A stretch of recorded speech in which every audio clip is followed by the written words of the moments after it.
예, 이렇게 인류는 오랜 시간 동안 계급주의에 시달리며 살아왔습니다. 그리고 여전히 많은 국가들은 아직도 계급주의적인 사회에 머물러 있죠.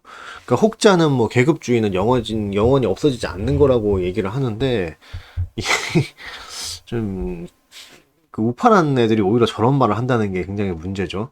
그러니까 자유민주주의 국가에서 우파라는 거는요, 자유민주주의 체제에 대해서 긍정적으로 생각을 해야지 그게 대한민국 우파라고 할 수가 있는데, 자유민주주의 자체의 어떤 자체가 구시대의 계급주의를 타파하면서 대두된 개념이 자유민주주의인데 어떻게 우파라는 새끼들이 계급주의를 찬양을 하고 있어요.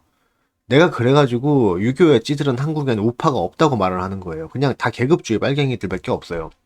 계급주의는 힘을 가진 자들의 탐욕에서 비롯된 거지만은 그 시대에 또 한편으로는 그 시대에는 그 계급주의 말고는 사회 질서를 지킬 방법을 몰랐기 때문이기도 하죠. 그러니까 제 기준에서는 계급주의 자체가 다 나쁜 거지만은 계급주의에도 등급이란 게 있는데 뭐 귀족과 우선 이게 귀족이 권리와 책임을 모두 가지고 있으며 법치적 기반이 있는 계급주의가 있고 귀족은 법이고 책임이고 뭐 그냥 다 씹어먹고 맘대로 할 수 있는 그런 계급주의가 또 있겠죠. 한반도의 조선은 어느 쪽이었을까 하면 당연히 후자죠. 그리고 이런 악습이 오늘까지도 많은 부분이 잔재해 있죠. 뭐 이런 이제 역사적, 사회적인 부분에 대해서 길게 더 이야기를 하자면은 뭐 한도 끝도 없고 여러 사료들을 끌고 와야 되기 때문에 여기선 넘어가도록 하고요. 그리고 뭐 다들 아는 이야기니까. 그러니까 본 칼럼에서는 개인과 개인 사이에서 계급주의 어떤 기반의 인식에서 나오는 역배려심에 대해서 말을 하고자 합니다. 그러니까 배려심은 아는데 역배려심은 뭘까요? 그러니까 배려심이라는 거는 간단히 말하면은 상대방한테 피해를 안 주는 거죠. 상대방이 싫어하는 거는 하지 않아 주는 건데 역배려심은 상대방이 싫어하는 것을 알게 일부러 하는 것을 말합니다. 그러니까 제가 그냥 만든 말이에요. 그러니까 왜 상대방이 싫어하는 것을 알기에 일부러 할까요? 길들여야 되니까. 길들여야 되니까 그렇게 하는 거죠. 그러니까 유교적 상호관계에 찌들어 있는 한국인들의 인식에서는 내가 왜 나보다 아랫사람을 대할 때 눈치를 보고 긴장을 해야 하지? 이런 생각을 해요. 그러니까 사람과 사람 사이에서는 서로 어느 정도 당연히 긴장을 하고 상대방을 배려를 해야 되는 건데 나이가 많건 적건 간에 한국은 오직 무조건 내리깔굼이라고 하죠. 그러니까 한 일방통행 그죠? 뭐 갈굼이 됐건 뭐 이게 뭐 배려가 됐건 무조건 일방통행. 그러니까 상급자 입장에서는 그 이렇게 되는 거예요. 그러니까 인간과 인간 사이에서 당연히 해야 하는 배려를 상급자인 내가 하급자한테 하는 것 자체가 이 불만이 쌓이는 거예요. 이거 가지고 당연히 해야 되는 배려인데 그러니까 뭔가 이 불만이 쌓여갖고 어거지로 하급자가 싫어하는 것을 고의적으로 더 하면서 길을 들이려고 한다는 거죠. 예. 자기 어떤 지배력을 좀 확고하게 하기 위해서 그렇게 하는 거겠죠. 여기서부터 인간적인 갈등이 시작이 됩니다. 이 갈등의 원인 제공자는 누굴까? 그러니까 성공자가 누굴까? 그러면 성공자 대부분 당연히 상급자예요. 뭐 아랫사람이 윗사람한테 뭐 이렇게 물론 들이댄 뭐 이게 너무 풀어주다 보니까 오히려 역으로 들이대는 경우도 있겠지만은 뭐 아직까지 한국 사회에서 대부분 위에서 아래로 이런 식으로 이 원인이 제공되는 경우가 많다는 거죠. 그러니까 이 유교적 관념에 찌들은 상급자들은 원래 내가 받아야 할 대우가 아니야. 이건 내가 받아야 할 대우가 아닌데도 그걸 당연히 받아야 하는 대우라고 생각을 하고 아주 일상적이고 아무 이상 없는 상황인데도 불만을 느껴요. 그러니까 우리나라 뭐 서운하다 그런 얘기랑 비슷한 거죠. 그러니까 뭐 그냥 평범하게 대하는 건데 이 새끼들이 나를 존나 떠받들어 줘야 되는데 왜 안 떠받들어 주지 이런 식으로 불만이 쌓이는 거야.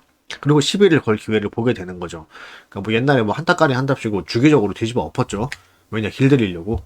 그러니까 딱히 나한테 피해 주는 게 없는데도 뭔가 내가 높은 계급임을 느끼게 해주는 그런 요소들이 없으면은 슬슬 불만이 쌓이는 거예요. 그리고 시비거리를 찾게 되는 거죠.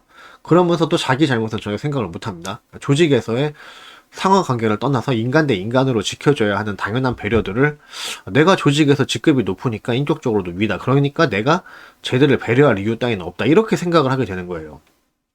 근데 여기서 뭐 제가 위에서 왜 우파라는 것들이 계급주의에 찌들어 있냐고 말을 하긴 했는데 사실 얘들이 말하는 그 계급주의라는 거는 이제 유교적 뭐 옛날 고리타분한 유교적 의미의 계급주의라기보다는 이제 근대 사회에 필요한 이게 효율적 계급 체계를 말하고 싶은 거예요, 이 사람들이 사실은.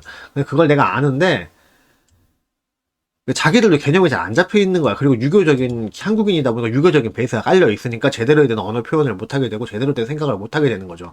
그러니까 이 계급이란 것과 계급주의는 다른 건데 이걸 잘 구분을 못 합니다. 그러니까 당연한 얘기지만 어느 뭐 사회에서나 근대 사회도 당연히 효율적인 계급 체계는 분명히 있어야 돼요.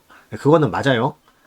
예. 근데 여기서 이제 더 문제는 뭐냐면 단순히 이제 계급 체계와 계급주의를 구분을 하지 못하는 것을 넘어서 이 계급 체계가 원만하게 유지가 되기 위해서는 유교식의 근본적인 인격적인 상호관계를 먼저 만드는 게 필요하다고 생각을 하는 거예요. 이거 잘못된 거거든. 그러니까 군대도 똑같이 군대도 인격적으로 존나게 갈고 놔야지 이 명령 체계가 발동을 제대로 한다고 생각을 하는 거죠.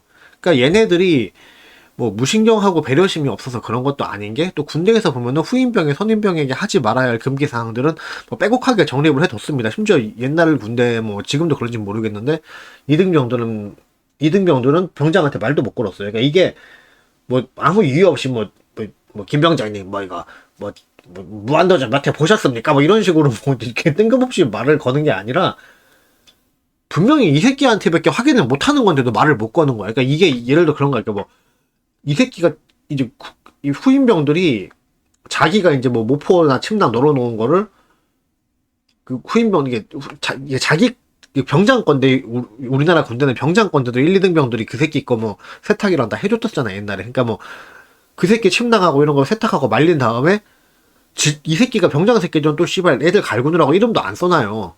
그래갖고 이름도 안 써놓은 거를 그냥 보고서 모양만 보고서 누구 건지 알아야 되는 거야 우리는. 그래서 가서 이거 침낭 어떤 게 뭐 누구 병장님 겁니까? 라고 막 물어봐도 끌고 가요 상병들이. 씨발 너 미쳤냐?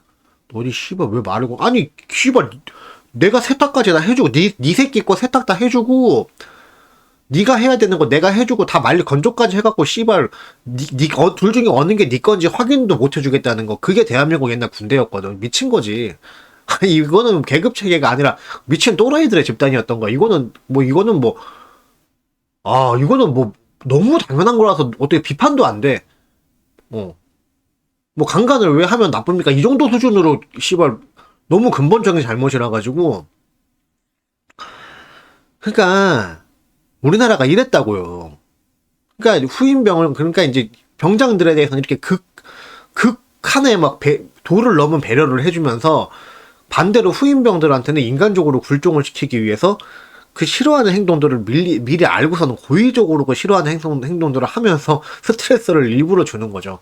이런 게 바로 역배려심이라는 거죠. 예. 가정에서도 마찬가지죠.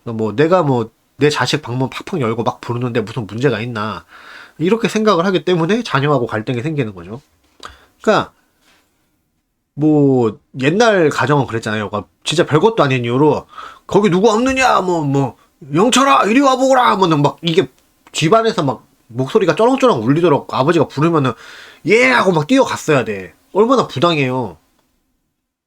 그런 유교 가부장적 가정에 대한 로망이라도 있는 건지 이게 사람이 안심하고 쉴 수 있는 가정인지 조폭사무소인지 그것도 모르게 만드는 유교적 계급주의에 찌들은 그런 가장들이 이 나라에는 넘쳐났죠. 넘쳐난 게 아니고 거의 전부였죠. 전부. 이게 당연한 줄 알았으니까 우리는. 그러니까 어떤 가정에서는 자녀 방문 벌컥벌컥 열다가 자녀와 다투고 한동안 대화를 또 안 하다가 이제 좀 시간이 지나서 사이가 좋아지기 시작하면은 다시 방문을 열어요. 그러니까 이거야. 그러니까 그것 때문에 사이가 나빠졌으면은 사이가 좋아진 다이만 해도 하면 안 되는 건데 이제 얘가 다시 사이가 나랑 좋아졌으면은 오히려 이제 부모 쪽에 자녀가 부모 쪽에 과오를 용서했을 수도 있는 건데 한국의 계급주의적 가정에서는 오직 용서란 높은 사람의 특권이기 때문에 이게 자녀랑 관계가 회복을 했으면은 내가 얘 방문 벌컥벌컥 연 거는 생각을 안 하고 자녀가 반항을 한 것만 생각을 하는 거야. 그래서 자녀가 반항을 한 거에 대해서 이 부모인 내가 용서를 베풀었기 때문에 관계가 회복이 된 거고, 그러면 당연히 나는 예전에 자녀가 싫어했던 행동을 다시 해도 되는 거야 라고 이렇게밖에 생각을 못 해요. 그러니까 그때 근본적으로 이제 또 자녀는 내 소유물이라고 생각을 하지, 이 한국 사회는. 그래서 내 소유물의 방문을 여는 거는 내 기본권이라고 생각을 한 거죠. 그러니까 이 부분에 대해서 죽을 때까지 양보를 못 해요. 수십 년 동안 유교적 개념에 찌들어 있었기 때문에 내가 아랫사람한테 역배려를 행사하는 거는 윗사람인 나의 당연한 권리라고 생각을 하는 거, 이걸 멈추지를 못하는 거예요. 답이 없어요. 아무리 설득해도 안 될 거예요, 아마. 네. 이렇기 때문에 이제 이런 식으로 한국에서 한국인들의 관념의 깊은 곳에는 유교적 계급주의가 깊게 뿌리를 내려 있고, 이러한 잘못된 계급주의적인 관념을 완전히 도려내지 않는 이상은 이 나라의 정상적인 자유민주주의적 국민성이 자리 잡기는 정말 힘든 겁니다.